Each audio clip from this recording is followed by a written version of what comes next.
So, Luca, welcome. How are you Hey, doing? Austine, how you doing? I'm good, thanks. How are you doing today? Doing great, thank you. Yeah. I love the background that you have in Yeah, place. very It's very artsy, right? artsy. Yeah. I love it. Very artsy. So thanks so much for joining me. I Thanks for usually having like me. to start off asking SEOs how they got into SEO. I love finding out how everyone got into that. So with that said, how did you find your way into SEO? So mine was very random, to be honest. I was living in Italy, finished uni. I was studying something completely different from, SEO. I studied literature, Italian literature. And then, I guess there is some link to content side of SEO, but yeah, at the time, didn't know.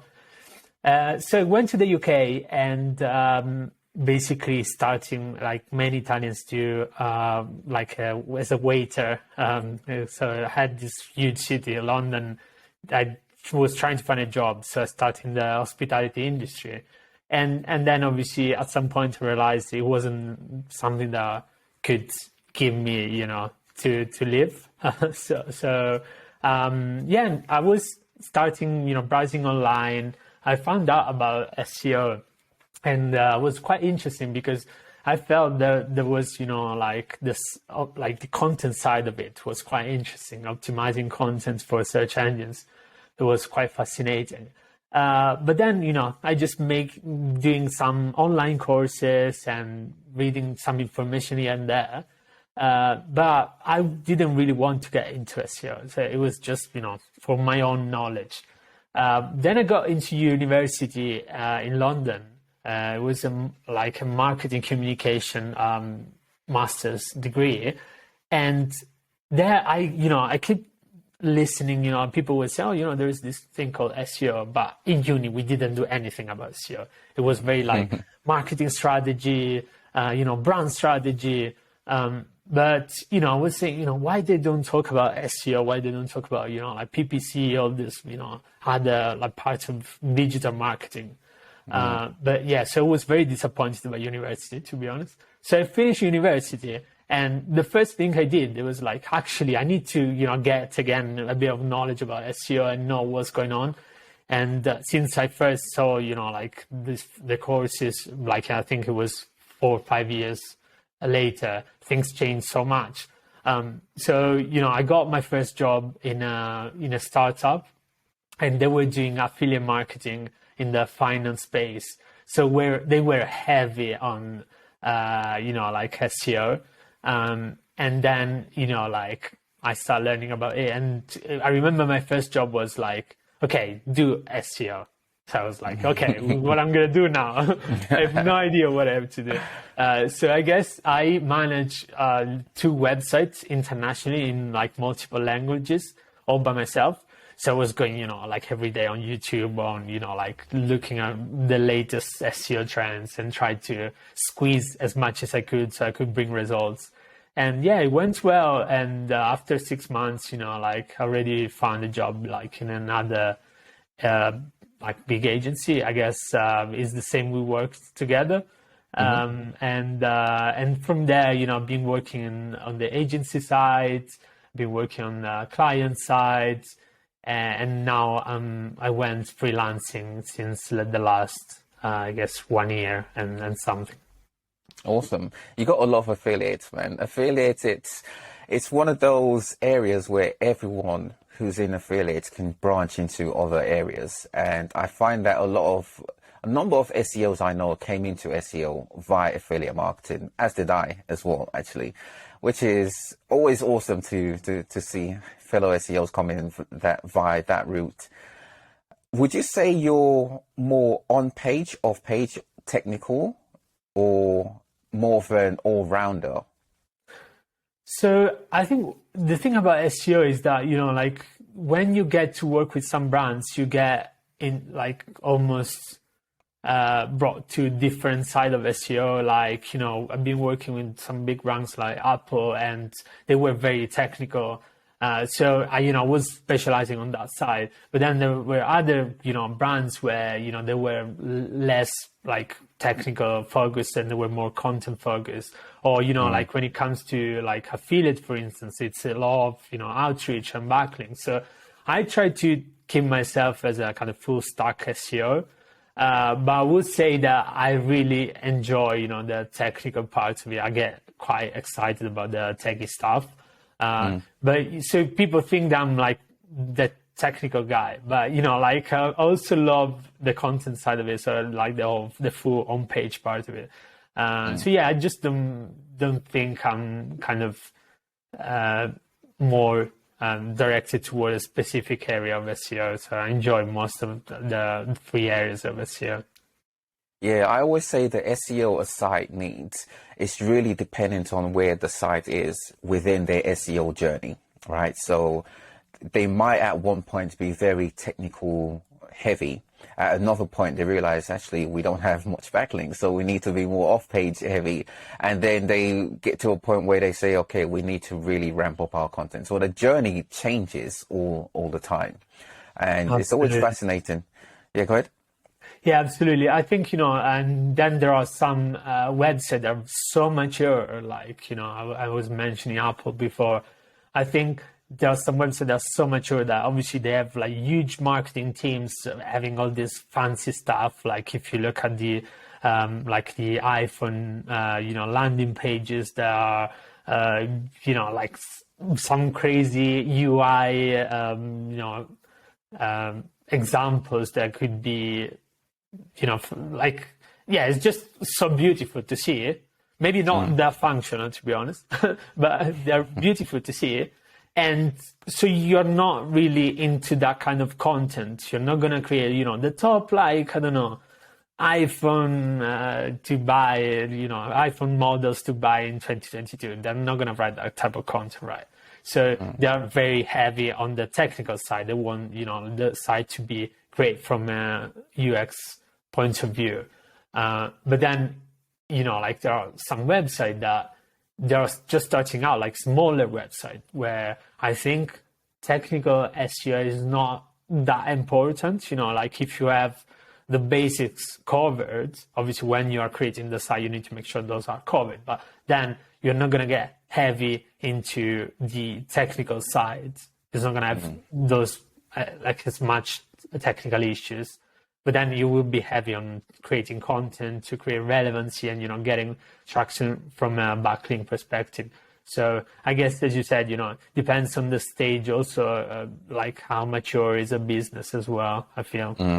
A lot of clients, they always ask the question of, why do I need SEO when SEO is the free channel, right? So how do you explain to a client that, okay, you're already getting traffic via SEO, but you still need to invest in SEO? I think it's all about the strategy, how you are creating your content, and, like you need an SEO strategist to give you a direction, because otherwise you're going to write about like pretty much anything and you don't even know what people are looking for about your product or service. And, an SEO specialist actually will help you to put a bit of order in all this, like, marasma of online searches, right? And they have the tools to find out, what people are searching for. And even they have the intuition to predict what people are going to search sometimes. So I think, that's also good to have that help. And obviously, yeah, it's free traffic, but if, let's say, a crawler can't even, crawl your content, and you could create this amazing content, but Google will not find it. So, an SEO specialist will help you to ensure, that's some content that search engines can find and index properly. Like I would say, if you're creating great content and then it's indexable, then you might have naturally some coverage from a, like backlink perspective. So I would say, if someone came to me and said, why should I invest in backlinks, if, like my content is great, it's already getting backlinks, then I would say, yeah, that's actually a good point. I wouldn't argue about that, but still, you can get more exposure with, like digital PR campaigns. But yeah, so I think there is so much potential on, like you can get free traffic, but you could get more. That's, and that's the point of optimization, right? Continually improving. Exactly. So in the industry, there is still this rhetoric that once you invest in SEO, 6 months time, you'll see the results. And I don't know where the 6 months came in from, but that's stuck within the industry. The reality is not quite so. What's your take on how long it takes for SEO to show results? Yeah, that's a great question. I think I would say it's all about this, like, there are so many factors in, you can think about how competitive is the industry, how big is that brand in the industry, does it have already like authority, is a well-known brand, or, let's say, is the website technically, like on point, then, there are a lot of factors. So I would say, and then what's the content you have on your site? Is it good quality, or, you're just been writing whatever comes to your mind? Then, like based on those factors, you could potentially, let's say you are in a very niche market, super competitive. I don't know, like the most like random niche you can think of. You could just write like the worst article like in the world and still rank like in the first page, and after a week. So it doesn't matter. But if you were like, I don't know, in finance or gambling, then you will definitely need even more than 6 months, I would say, to compete with the big guys, at least, unless you go in very like long tail or low competitive keywords that are still good to go after. Yeah, absolutely. The industry matters a great deal. You mentioned you've worked client side as well. What's it like from an SEO point of view, working client side inside a brand's business? So I think it depends the size of the company. So I've been working in a startup and in a big corporation, like multinational corporation, like actually 2 big companies. And it's completely different. Like if you are in a startup, things are super agile, and that's what they do. Like just do it. Like if you have an idea, okay, why you're not even doing this idea? You shouldn't tell them the idea. You should already do it and then come up with the results. Yeah. Whereas in a big company, there is a lot of stakeholder management, and you have to really fight to be heard and to bring your idea to like people, to decision makers, and then it gets quite tricky because it's a lot of education about like let's say what is SEO and why it's important, and why we should invest like $1 million on SEO, and instead of, I don't know, PPC, I could get results in 1 week, so why should I invest like in PPC and this $1 million? We will still get like organic traffic anyway. So that's the big question that you need to answer in a company. And also, sometimes like budgets are tight, although they're big companies, but they don't allocate a lot of budget to SEO.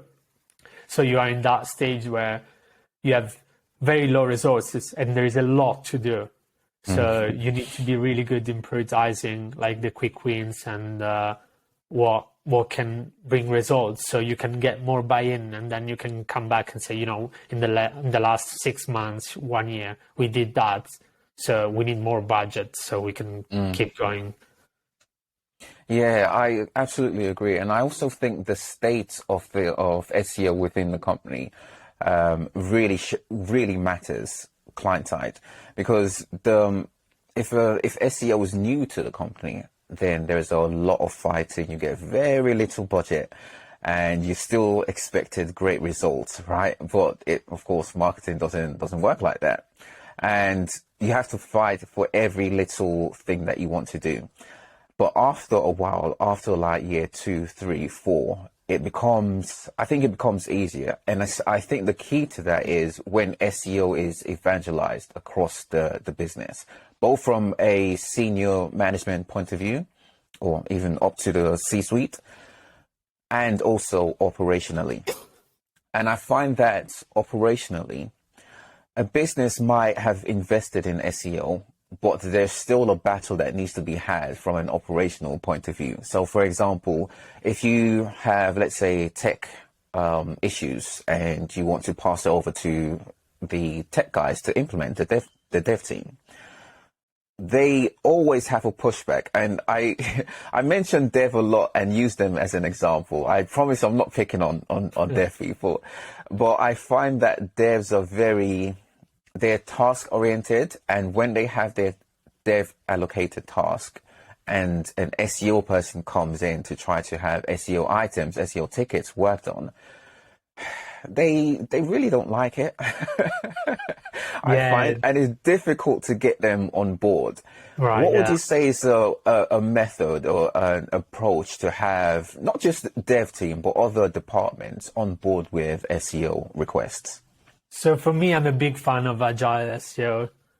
So what I try to do is to, like, most of the companies now are moving to, Agile methodologies, especially big companies. So if you start talking their language, and breaking down big things in smaller pieces and making sure they understand, there is like an epic. So this is like the big project that we need to achieve. And then there are like smaller stories. So, you're talking their language, and they're going to be on your side, and they know, okay, we have, this task, then this task, and then this task. And they know there is a dependency. So, you're going to start talking their language. And sometimes what I found is that SEO people tend to talk their own, to speak their own language, we need to improve site speed. Okay, but site speed is such a massive project. Yeah. You have to break it down in smaller pieces until you get to the result of, 1 second.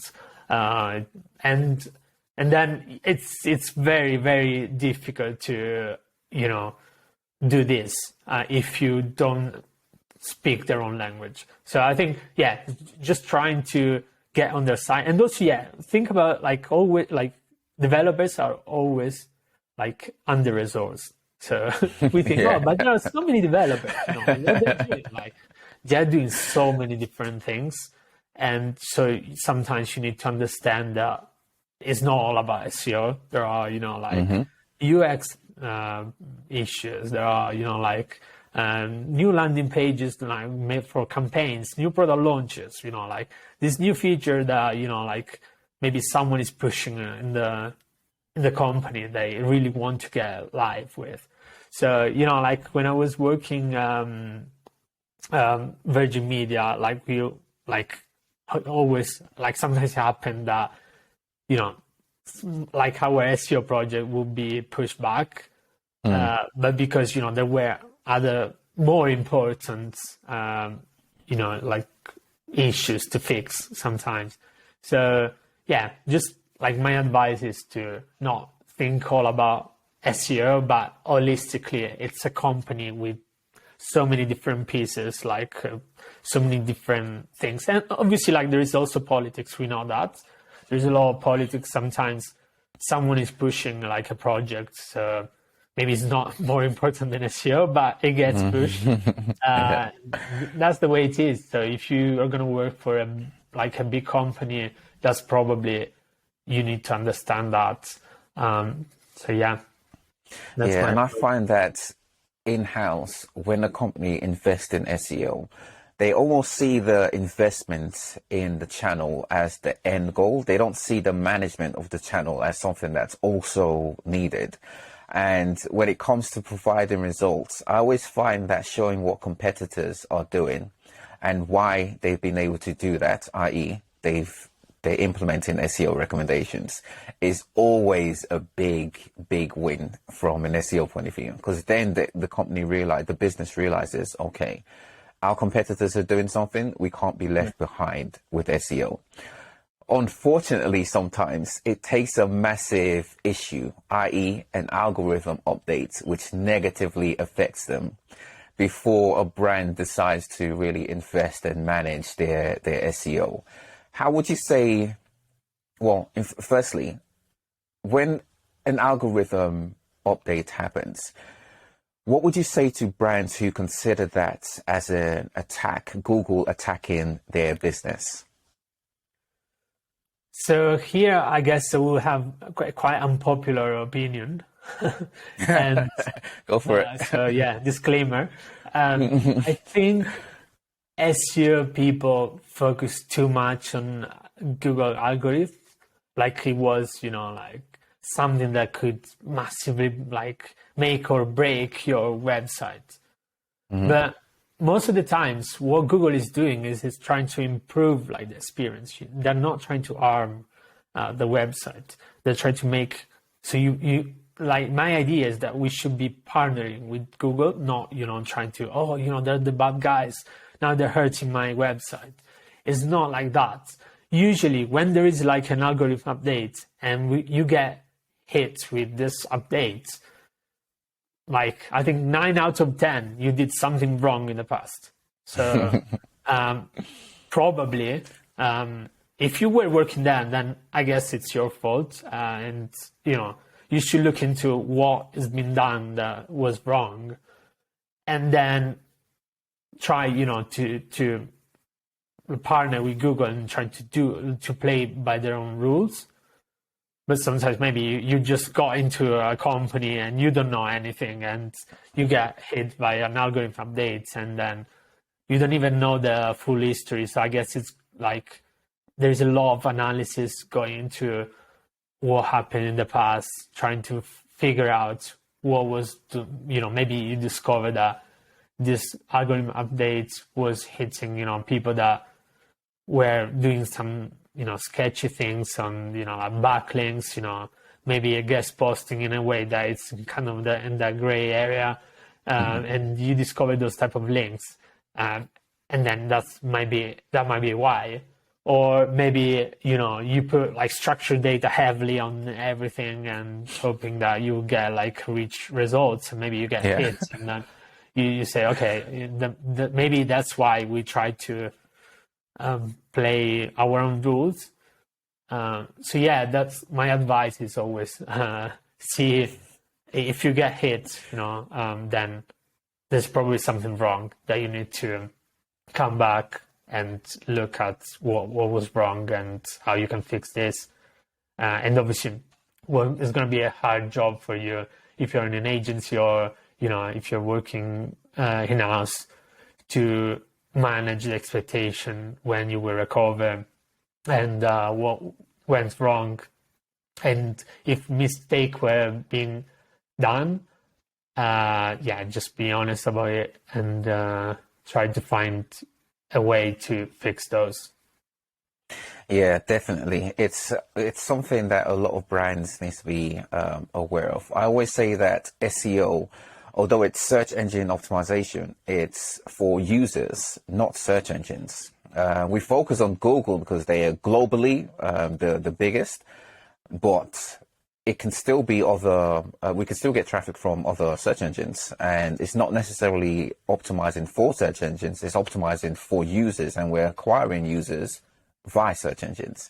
I know it's not just a play on words, it's a big difference, I think, in the mentality, because from an SEO point of view, that's thinking we're optimizing for search engines versus for users can be the difference between using shady tactics to appropriate optimization on the site. Absolutely. Yeah, no, I totally agree with you.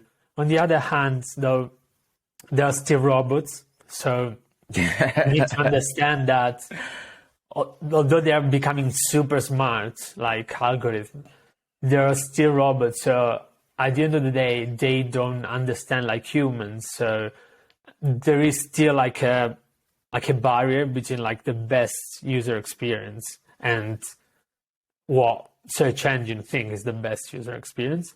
So I think we are not still there.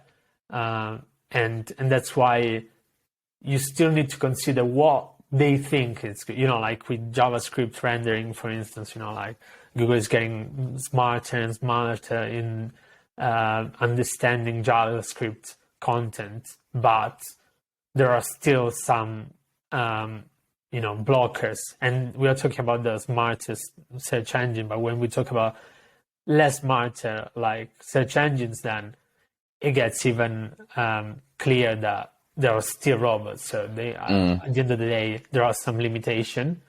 If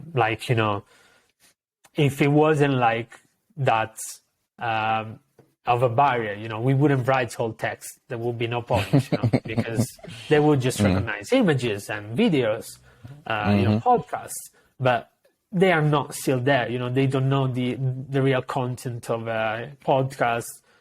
They're getting smarter with images, image recognition, all the sorts of like AI, like with videos, but they still need a hint. So as an SEO professional, I think you need to understand that and like understand this is the best user experience. This is like what they think is the best user experience. So, but not tricking them, but try to understand them and partner with Google and other search engines, like to see what, like, how do they work, and trying to figure it out to test new things.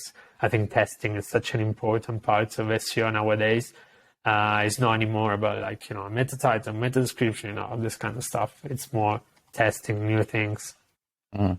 Yeah, I totally agree. Again, awareness of SEO is a big deal, both from an SEO point of view and also non-SEOs, whether it's brand side or even an agency side who work with SEOs. TikTok is a big deal these days. It's such a big deal that some people are theorizing that TikTok is becoming a legit threat to Google, because they now have a feature which allows you to search on TikTok the way you would on Google, but it's limited to just TikTok, of course. And there are reports saying that a lot of new gen users, Gen Z, and also Gen Alpha, are using TikTok the way they would use Google to search for something. Do you think TikTok is a legit threat to Google, and should Google be concerned? So right now, I don't think it's a threat. I think it's an alternative to Google. And I'm a big fan of, TikTok, and I think Instagram is getting also smarter with that, but, they can't keep up with TikTok at the moment. And I actually wrote a post on LinkedIn about this. I think, again, we are underestimating the power of video marketing right now. I think video marketing is such an important part of SEO that we are not even realizing it. And sooner or later, Google will have to figure it out, how to get into this space. But there was, the announcement that Google now is partnering with TikTok, and they're going to show, TikTok in search. And I think it could be almost an integration. They will need to, right now, it's all about YouTube, their video, Google is very, pushing their own platform. It's not super fair, I would say, but it might be slightly biased. Yeah, it's fair that YouTube is the biggest video platform in the world, probably, at least in the Western world, and obviously it's also fair to push the biggest platform, but it happens to be owned by Google. But now TikTok is getting huge, so it's not at the level of Instagram. There's still a lot to be on the same, because like Instagram is used by like different age ranges, but TikTok is growing rapidly. And a lot of people are actually hypothesizing that they will, like become the biggest social media platform in the future. But I think we should care about video marketing, because the way I see Google working is that they don't want to be that platform, but they want to allow you to search and find answers maybe with that platform.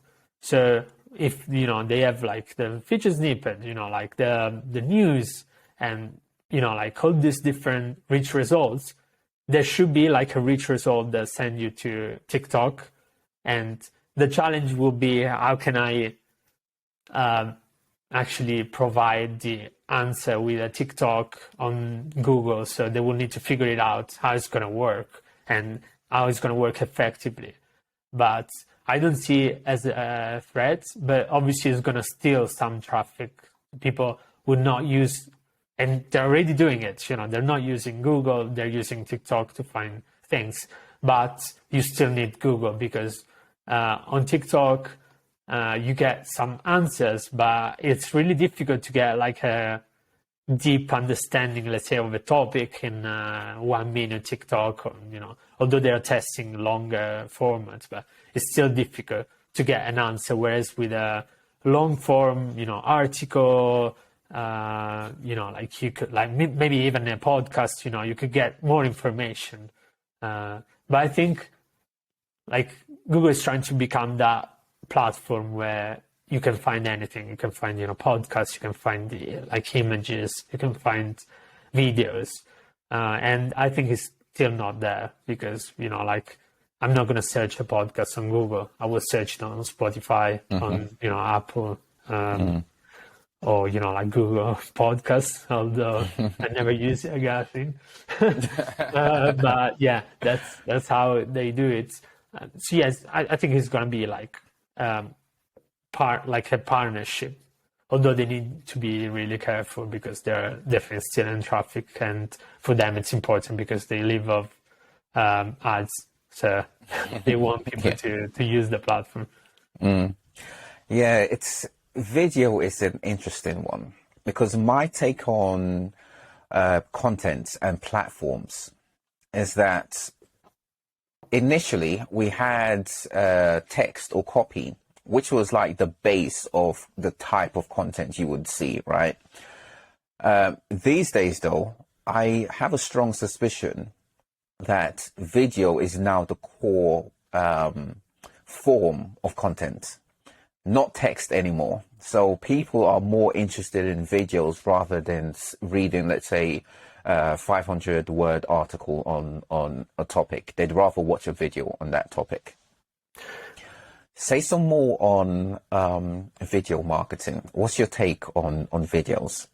So there are some studies of human behavior that show that you remember more from like watching a video than from reading, or like even listening, just because it's visual. So you use like your creative part of the brain, and like you remember better like a visual image.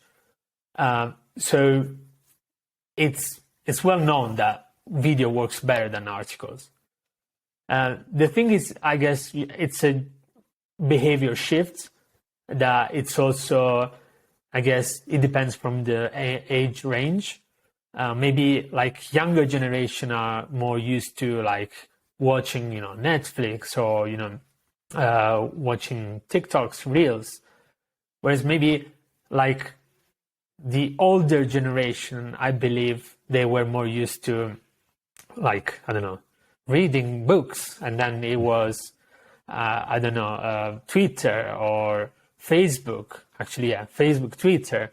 And then now it's getting like pretty huge, and all these platforms want to catch up with the video marketing, wave. So yeah, I think now it changed the way we consume content, and that's pretty clear.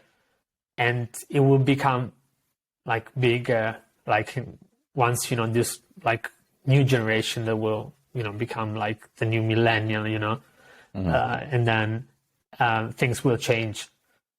But, you know, like things are always constantly changing. Maybe we will not have like this, you know, like screen in front of us. Maybe there will be something else. I don't know, some sort of avatar. Minority Report style. Exactly, we right? don't need a screen just in the air.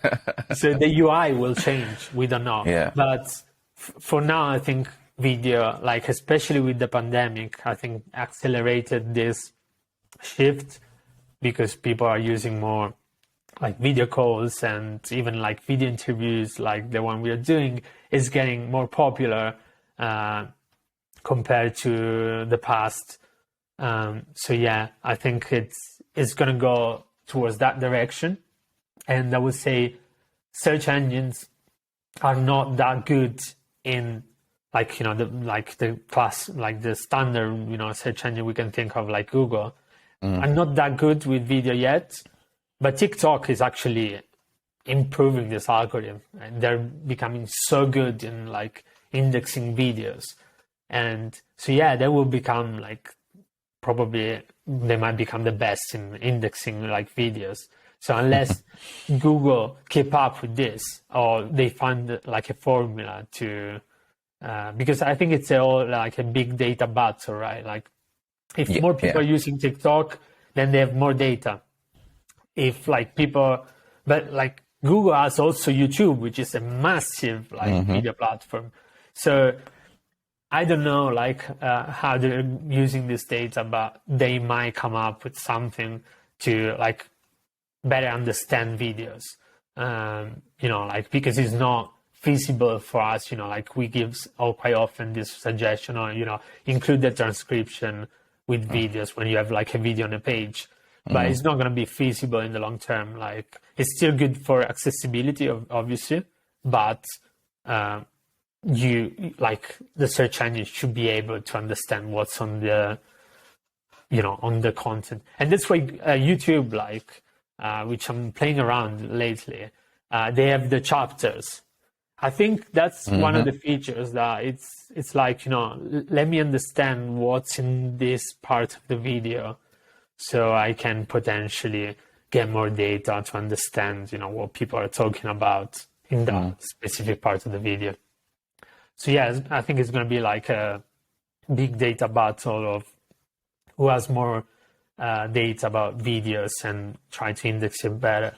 Yeah, I think the data battle is definitely ahead of us. And when I say ahead, as in it's like it can be months or a few years away. I also believe that user behavior is going to factor into that. So, for example, the pandemic brought about a rise in user-generated content. Now, from a social media point of view, a lot of brands want users to create content, especially for their social media platforms, right?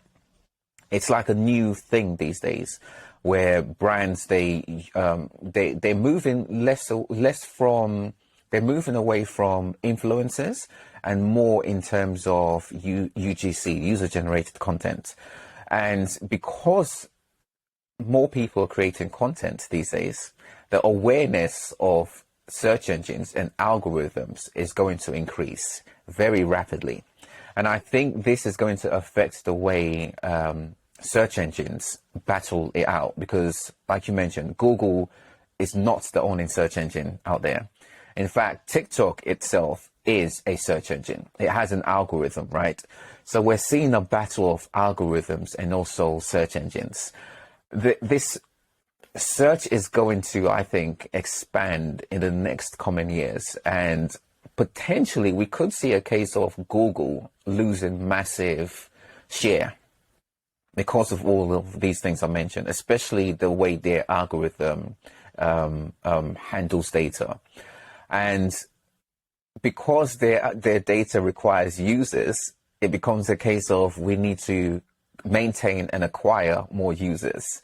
And the more platforms like TikTok, Facebook and what have you, even stuff like Twitch, people stream more these days and they use their streaming as content, right? So all of these things is playing a factor into the way Google operates. Not to mention Amazon is still their biggest competitor. In fact, Google is Amazon's competitor, not the other way around. Right, yeah. So it's going to be interesting to see how Google fares in this new space. The days of it being very straightforward, as in we have search engine, mainly Google, users, and also marketers, is changing. Now users and marketers, the awareness of both is, there's a close of the gap between both. And search engines are trying to figure out how best to maintain what they have. Where do you see search headed in the next, let's say, 3 to 5 years? So we are obviously talking very high of video marketing, an alternative form of media. But don't get me wrong, I think text is still going to be there. First, for accessibility reasons, you need text, and also, sometimes you just want like a quick answer, and I think Google is great with that, with the rich results, feature snippets. Sometimes you just want like that quick result, like maybe you're doing calculation and then you get a number. Sometimes I do this, like what's, 20%, like 23% of a number, I get like quickly an answer. And I want a definition, or something. And video, they have their own rules. Like, there is maybe you need to add like call to action at the end, or, at the beginning you have to repeat, what the title is about, so you don't lose engagement, so, watch time and all this stuff. So, it's not gonna change. So text will be still there, and Google is the number one player in that space. There is Twitter, obviously, like it's very text heavy, but I think there is no way other like search engines will catch up with Google right now. The only obviously threat is from a privacy perspective, where like Google has so much critics, and they're trying to obviously get better on it. They're trying to take some measure, but I don't know how it's gonna play out from a privacy perspective. It's very difficult to see, because the rise of other search engines that focus more on privacy, for instance. So I see like more of search engines, like you will have your own, like a search engine for this, a search engine for that, like you would like, which is what we have right now. Like you will have Amazon, or it could be something else, like if Amazon don't keep up with like being the best in like finding everything about like a product you want to buy, then you will have Amazon for buying products. You will have some sort of like video platform, you will have like an audio platform, you will have like a streaming platform, all the different things.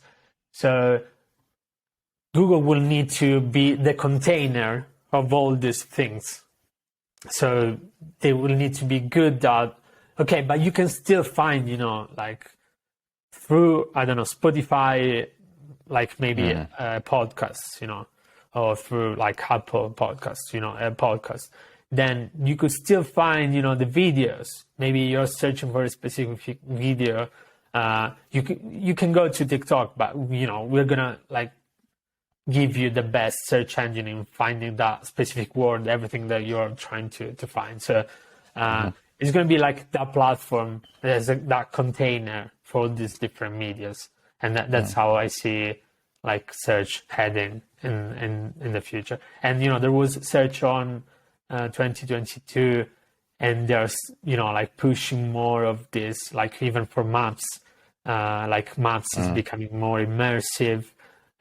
So Google is trying to get a bit more space also about, like maps, for instance, which is still, I think, the best maps tool we have Agreed. around there.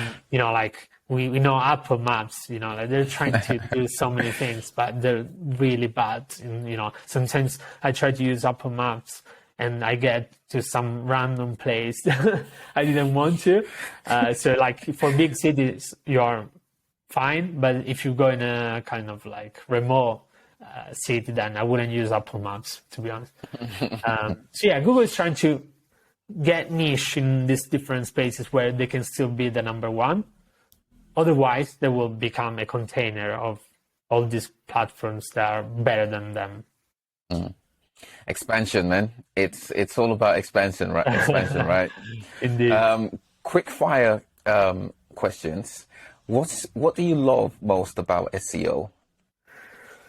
That's a great question. I think that the fact that right now it's such a, like broad spectrum of, like interdisciplinary, profession where you get to talk to UX UI designer, you get to talk to developers, you get to talk to content writers, to video makers, like and you are like always around these professionals, and you're almost like, guys, I need you.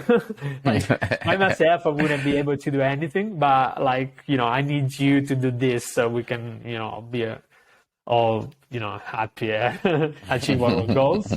So you are surrounded by different disciplines. So you are kind of forced to also understand a bit of it. Like, like video marketing, we were talking about video marketing, for instance. Like if you just say, no, I don't care, I will focus just on Google because to me, it's like, it's not going to go towards like video marketing, like then you're kind of limiting yourself because like the human behavior changes, like the user behavior changes as well. And you get like so many different trends that are coming in, and they will impact SEO because like Google, it's all about providing answer to people. So you need to know what's the best way to provide the answer to people, whatever they're trying to do. So yeah, I think that's what I like. The fact that you're a bit of everything, but you're not like an expert in something, like we're not like UX, UI experts. We're not content experts. We can get very close to, being really good at understanding how to write content, but we're not copywriters, right? We're not journalists. We're not like developers. So it's good that it's still very generalist in a way, although, some people get very techy or they get very like focused on digital PR and they become almost journalists or almost content writers. But yeah, like if you want to stay full stack, I think you need to be kind of a generalist. Yeah, that's one of the reasons why I still love the channel, because it's so broad, right? One day you're rubbing shoulders with developers. The next day you're with copywriters, you're with PR. It's so vast. And although it's a marketing channel, it can also be considered a development channel. So when someone is launching a website, SEO really should be in place along with the developers. And also it can be seen as a gateway business, because it's great for business development, and not just online business, but business overall. And I always say, if you have a website, you pretty much need SEO. If your site is acquisition based, or you have an acquisition elements to your site, SEO is something that is a necessity, in my opinion. What's your favorite SEO tool? Okay, so we are making promos of tools. Nah, just so okay, no, I'm gonna name a few. Like I'm a super big fan of Screaming Frog. So obviously Screaming Frog is my tech tool. A lot of people use cloud-based softwares for the technical part, but I would say I'm still old school with the desktop-based. Then I love, how Smarter is becoming SEMrush. with your search intent categorization. Love that. Although it's still not perfect, but they're trying to understand search intent, which to me is definitely one of the most important, if not the most important concept you can learn in SEO. And then, obviously, like Ahrefs, I still like it because I think SEMrush is not great in, like, for instance, from a backlink perspective, I don't think it's a great tool, to be honest with you. And so you need that balance. So if I had to choose, I would definitely get both, like Ahrefs. From a backlink perspective, so I will use, like Ahrefs and Majestic SEO. It's also a great tool that I use.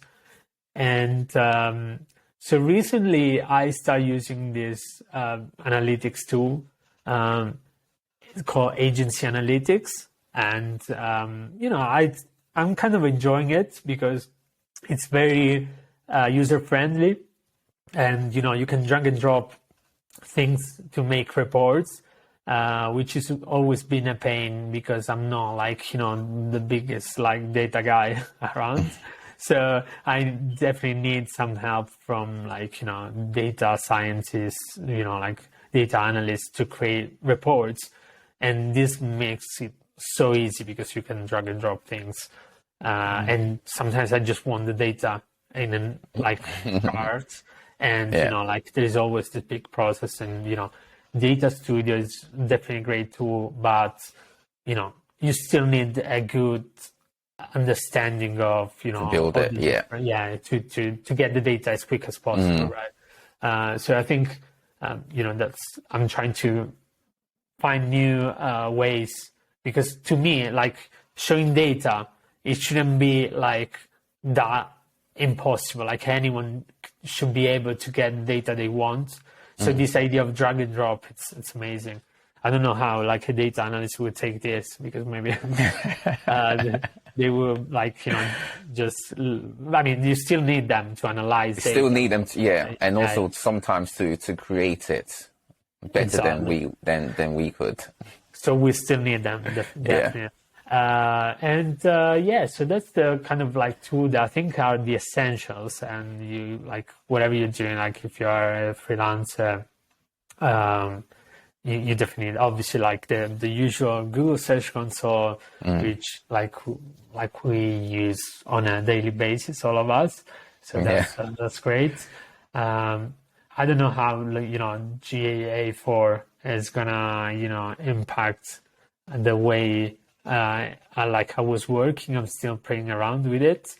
To be honest with you, I'm not like ready to give a judgment on that. But like that's the tool that I think essentially you will need. Then like to be honest with you, like in terms of tracking, keyword tracking tools, I'm not impressed by any keyword tracking tool. I think they might be like all similar. There's like one tool that has like one feature that I like, but then it's missing another one. So the closest one that to what I would really like to have like a keyword tracking tool to do is SEO Clarity. I think that's pretty good, but still not perfect, I think. So that's the tool that comes to my mind that I use on a daily basis, and I would suggest like for any company, any freelancer. So if someone wanted to get into SEO, how would you recommend they go about doing so these days? So tricky question. I think that's first of all, you need to have your own website. So you need some basic first. So what I would do, the order would be start reading about like the theory, the fundamentals of SEO. And there are tons of great free courses online. So you can just go there. Even Google is offering some courses. You get the fundamentals.